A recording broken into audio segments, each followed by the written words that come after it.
திமுக தலைவர், தமிழ்நாட்டினுடைய முதலமைச்சர், இவருடைய பிறந்தநாள் நாளைக்கு இருக்குது. இப்படிப்பட்ட சூழலில் அவருடைய அரசியலை பற்றி உங்களுடைய பார்வை என்ன? அதாவது ஒரு புத்தகம் அப்படின்னு எடுத்துட்டோம்னா அதுக்கு முதல் பக்கத்திலிருந்து கடைசி பக்கங்கள் வரை இருக்கக்கூடிய மாதிரி நம்முடைய தமிழ்நாடு அரசியலில் நம்முடைய தலைவர் முத்துவேல் கருணாநிதி ஸ்டாலின் அவருடைய அரசியல் காலக்கோடு அப்படிங்கிறது மிக முக்கியமானது.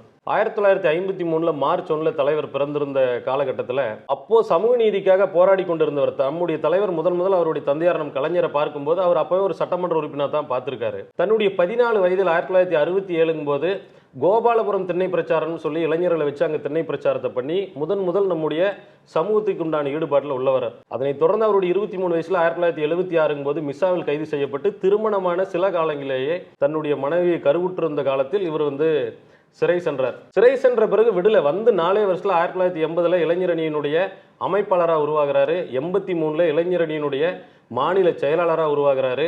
திரும்ப 89 1000 விளக்கு தொகுதியில் நின்று சட்டமன்ற உறுப்பினராக வராரு. 96 சென்னையினுடைய முதல் மேயராக வராரு. 2006 உள்ளாட்சித்துறை அமைச்சராகிறாரு. 2009 துணை முதலமைச்சராகிறாரு. 2016 எதிர்க்கட்சி தலைவராகிறாரு.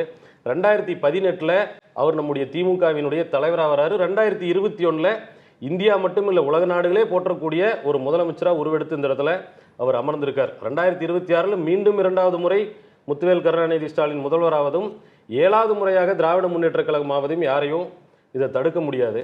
இதில் இவர் கொண்டு வந்த திட்டங்கள் ஏராளமான திட்டங்கள். இந்த திட்டங்கள் இன்னும் 50 ஆண்டு காலத்தில் வேற யாராவது செய்ய முடியுமான்னு செய்ய முடியாது. திட்டங்களை யாருனாலையுமே தொடர்ச்சியாக சொல்ல முடியாது. 100 திட்டங்களுக்கு மேல் இருக்கு. நாம முக்கியமாக சொல்லணும்னா இந்த மகளிர் உரிமை தொகை திட்டம், விடியல் பயணம் திட்டம், நான் முதல்வன் திட்டம், இல்லந்தோறும் கல்வி, இந்த மாதிரி நிறைய திட்டங்கள் இருக்கு. இந்த திட்டங்கள் கரெக்டா இருக்கா இல்லையா அப்படிங்கிறத நாம சொல்றதை விட நாம எதை செஞ்சாலும் நம்ம எதிர்க்கக்கூடிய பாசிச பாஜக அவங்க சொல்றதுல இந்திய நிதி ஆயோக்ல ஒரு அருமையான விஷயத்தை சொல்லியிருக்காங்க. என்ன சொல்லியிருக்காங்கன்னா, வளர்ச்சி விகித திட்டத்தில் 4வது அறிக்கையின்படி அவங்க சொல்லியிருக்காங்க, வளர்ச்சி விகித திட்டத்தில் தமிழ்நாடு ஒருபோதும் அவருடைய நிலைப்பாட்டிலிருந்து இறங்கவில்லை, ஏறுமுகமாக தான் இருக்குதுன்னு இந்திய நிதி ஆயோக் சொல்லுது. 2% வளர்ச்சியை இந்த 4.5 ஆண்டு காலத்தில் நம்முடைய தமிழ்நாடு முதல்வர் கொண்டு வந்திருக்கார். இப்படிப்பட்ட ஒரு நாயகருடைய பிறந்தநாள், ஒரு வரலாற்று போட்டக்கூடிய பிறந்தநாள்.